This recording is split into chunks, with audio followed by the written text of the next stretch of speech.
홀로 싸우시는 하나님이라는 제목으로 말씀을 나누겠습니다. 애굽에 내린 10가지 재앙 중에서 오늘은 5번째 그리고 6번째 재앙입니다. 가축 돌림병 그리고 악성 종기 재앙입니다. 하나님께서 애굽에 내린 이 10가지 재앙에는 몇 가지 특징이 있는데요. 하나는 점점 심해진다는 겁니다. 어제 재앙보다 오늘의 재앙이 더 힘들고요. 또 오늘의 재앙보다 또 내일의 재앙이 더 힘들어집니다. 점점 힘들어진다는 특징이 있고요. 그 다음 또 하나 이 10가지 재앙의 특징은 우연히 나일강의 물이 피로 변한 게 아니라 우연히 개구리가 뛰어다니는 게 아니라 하나님께서 내리신 이 10가지 재앙은 전부 애굽의 우상들과 관련이 되어 있습니다. 오늘 우리가 보게 되는 가축 돌림병, 오늘날로 하면 구제역과 같은 것으로 이해하면 어떨까 싶습니다. 구제역이 발생하면 수많은 가축들이 이제 생매장 되기도 합니다. 왜 애굽에 이런 재앙이 일어났는가? 이 애굽 사람들이 신으로 섬기던 것 중에 대표적인 가축이 바로 소입니다. 이집트 신화에서 이 하토르라고 하는 이 암소의 신이 있습니다. 이스라엘이 광야를 지나는 중에 아론을 중심으로 하나님을 우상으로 바꾸는 패역한 일을 한 적이 있었습니다. 그때 하나님을 무슨 형상으로 우상을 섬겼냐면 소였거든요. 황금 송아지. 왜 하필 소였을까? 애굽에서 본 게 있기 때문에 그런 거예요. 이 하토르라고 하는 이 신은 사랑과 미의 여신입니다. 그래서 우리의 삶에 풍요를 가져다 준다고 믿었대요. 하나님은 오늘 이 5번째 이 가축 돌림병이라고 하는 재앙을 통해 뭘 드러내냐면 이 하토르의 허무함, 이 하토르의 무력함을 드러내시는 겁니다. 누가 그 거대한 나일강 물줄기를 피로 바꾸는가? 누가 나일강 유역의 개구리를 당신의 침상으로 불러오는가? 누가 사람의 몸에 이가 생기게 하며 누가 파리떼가 온 집을 시커멓게 날아다니게 할 것이며 누가 소와 나귀에게 돌림병이 들게 할 것이며 누가 사람의 몸에 악성 종기가 들게 하는가? 이것은 모세와 아론의 개인의 경건이나 능력이 아닙니다. 이건 다 하나님께서 홀로 하고 계신 일입니다. 지금 하나님께서 하고 계신 일이 뭐냐면 바로 애굽에 있는 이 우상들과 싸우시고 계시는 겁니다. 전쟁을 하고 계시는 것이죠. 이 전쟁은 내게 속한 전쟁이다. 하나님께 속한 전쟁이다라는 것입니다. 400년 동안 하나님은 아무 말씀하지 않으셨습니다. 이스라엘이 애굽에서 그렇게 고통을 당하고 학대를 받고 어려움을 겪고 울부짖을 때 하나님이 아무 말씀 없으셨다고 해서 하나님이 아무 능력도 행하실 수 없다라는 것을 의미하는 게 아니라는 겁니다. 지난 400년 동안 이스라엘은 말할 수 없는 이 고난의 그늘 아래 있었지만 그렇다고 해서 하나님이 저들을 구원해낼 수 있는 어떤 능력도 없다는 뜻이 아니라는 겁니다. 그러므로 지금 내 삶에 꼭 필요한 하나님의 도움과 지금 내 삶에 꼭 필요한 하나님의 지혜와 내게 꼭 필요한 하나님의 은혜가 공급되지 않는다 하여 하나님께서 아무 능력이 없다는 뜻이 아닌 것입니다. 하나님은 지금 애굽의 신들과 싸우고 계시고요. 하나님이 전능하신 하나님이시요 상천하지의 유일하신 하나님이라는 것을 지금 애굽 온 땅에 드러내고 계시는 것입니다.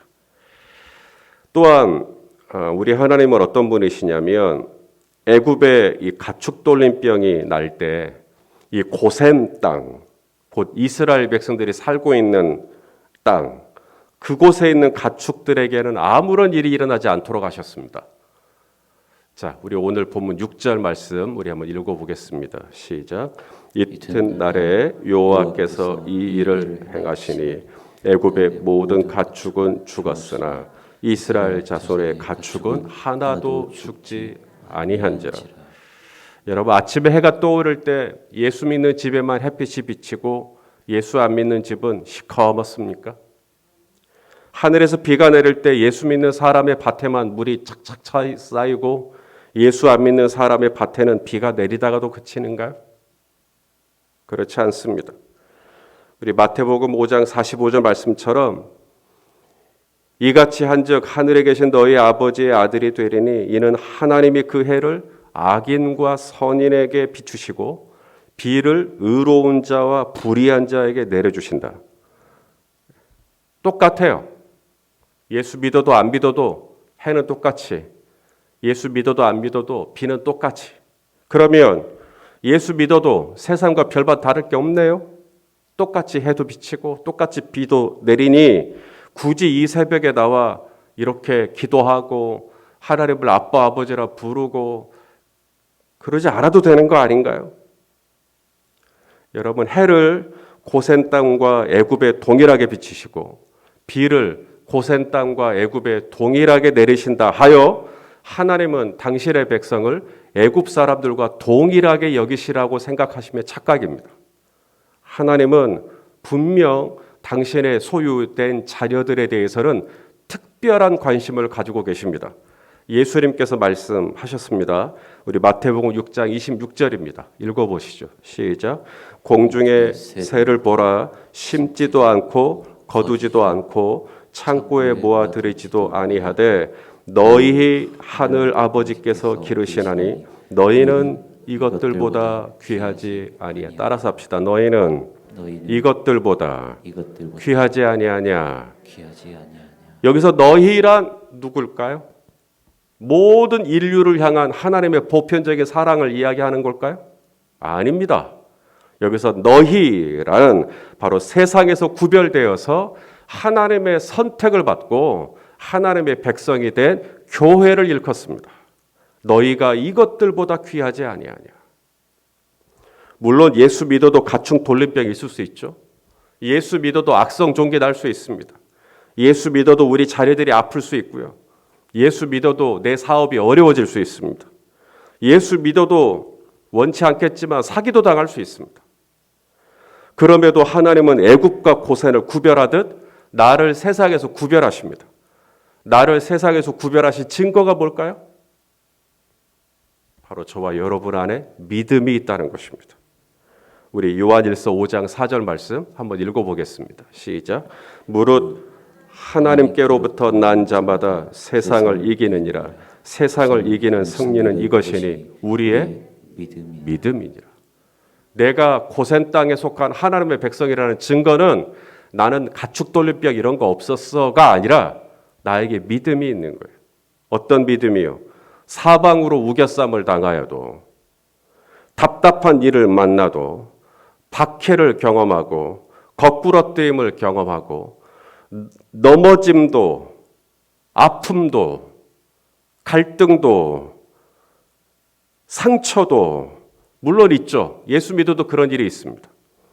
그런데 주님께서 저와 여러분 안에 믿음을 주셔서 그런 어려운 일이 있고 아픈 일이 있지만 그 시간 속에서도 우뚝 일어서고 여전히 하나님을 바라보고 또 기도하게 하시고 손을 들어 찬양하게 하시고 오늘도 그 하나님께 내 온몸을 들여 경배하게 하시는 여러분 바로 이 불굴의 믿음, 이 일어서게 하시는 믿음, 이것이 바로 나를 고센 땅에 구별하신 하나님의 은총의 표정입니다.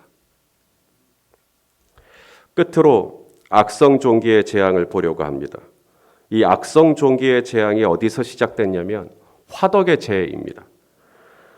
자, 오늘 본문 8절 말씀을 읽겠습니다. 시작. 여호와께서 모세와 아론에게 이르시되 너희는 화덕의 재 두 움금을 가지고 모세가 바로의 목전에서 하늘을 향하여 날리라. 자, 화덕에서 나왔습니다. 화덕이 뭘까요? 불가마입니다. 불가마. 이스라엘 백성들에게 화덕이 무슨 용도일까요? 거기가 추워가지고 그런 그 난방 시설을 하기 위해서 있는 곳입니까? 아니죠. 화덕은 피자 만드는 곳이 아닙니다. 여기서 말하는 이 화덕은 벽돌을 구울 때 썼던 바로 그곳입니다. 이스라엘 백성들이 애굽에서 감당한 노역 중에 하나가 벽돌 굽기가 있어요. 자, 출애굽기 1장 14절 읽어볼까요? 시작. 어려운 노동으로 그들의 생활을 괴롭게 하니 곧 흙 이기기와 벽돌 굽기와 여러 가지 농사의 여러 가지 일이라. 그 시키는 일이 모두 엄하였더라. 예, 이 벽돌 굽기 어디서 했겠어요? 바로 화덕에서 하죠. 그 화덕에서 제 두 움큼을 가져다가 하늘에 날리면 그 재가 변하여 사람과 가축의 몸에 악성 종기가 나게 하신다라는 겁니다. 이건 뭘 의미할까요? 우리 하나님은 홀로 싸우시는 하나님이시고요. 우리 하나님은 나와 세상을 구별하시고 애굽과 고센을 구별하셔서 나를 보호하시는 하나님이시고요. 마지막 하나가 뭐냐면 공의의 하나님이시라는 겁니다. 내가 그토록 불가마에서 화덕에서 이스라엘 백성들이 허리가 휘도록 고생하고 애쓴 거 우리 하나님 아시죠? 거기서 제 두 움큼을 가져다가 애굽의 전역에 고통을 주는 악성 종기가 나게 하셨다는 것입니다. 여러분, 하나님이 원수를 갚아주십니다. 신명기 32장 35절에 원수를 내가 갚는다. 분명히 말씀하셨습니다. 그러므로 우리가 하나님 앞에 지금은 내가 너무나 힘들고 어려워도 하나님 앞에 나의 모든 것을 맡기면 하나님께서 때가 되면 화덕의 제 두 움큼으로 원수를 갚아주시듯이 하나님의 공의가 반드시 실현될 날이 올 줄로 믿으실 수 있기를 바랍니다. 나를 위하여 싸우시는 하나님, 나와 세상을 구별하시고 나를 귀히 보시고 나를 지키시는 하나님, 그리고 나의 억울함과 나의 고난당함을 아시고 언젠가 신원하여 주시는, 갚아주시는 하나님, 애굽의 혹독한 재앙 속에서도 여전히 일하시는, 홀로 싸우시는 하나님을 우리가 볼 수가 있습니다. 오늘도 삶 속에서 하나님의 일하심을 자주자주 목격하시는 그런 은혜가 있기를 예수님의 이름으로 축원합니다. 예, 기도하겠습니다. 아버지 하나님, 애굽에 내린 10가지 재앙들 속에 하나님께서 어떻게 일하시고 계시는지 볼 수 있게 해주셔서 감사합니다. 오늘도 우리의 삶 구석구석에 하나님께서 어떻게 간섭하시고 또 어떻게 인도하시는지 주님, 우리가 예민하게 알아낼 수 있도록, 분별할 수 있도록 은혜를 베풀어 주옵소서. 예수님의 이름으로 기도하옵나이다. 아멘.